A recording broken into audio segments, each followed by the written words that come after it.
Kan tahlil pun, dia tak kait tahlil ni dengan Imam Syafi'i, dia tak kait tahlil ni dengan Imam Nawawi, dia tak kait tahlil ni dengan Al-Buwaiti, dengan Syekh Ar-Ramli apa semua, dia tak kait dengan ulama-ulama besar dalam mazhab Syafi'i, tapi yang dia kait hanya dengan Wali Songo.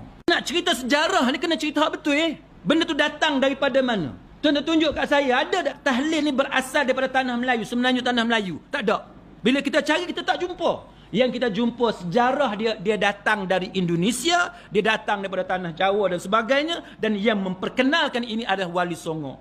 Maka Wali Songo ni tuan-tuan, 9 pejuang Islam di tanah Jawa ni, dia sangat berjasa. Yang tu kita akui, dalam sejarah dia sangat berjasa. Sekarang kita nak faham, kenapa Wali Songo ni dia mempopularkan tahlil. Itu yang kita nak tahu. Nahdlatul Ulama mempertahankan Wali Songo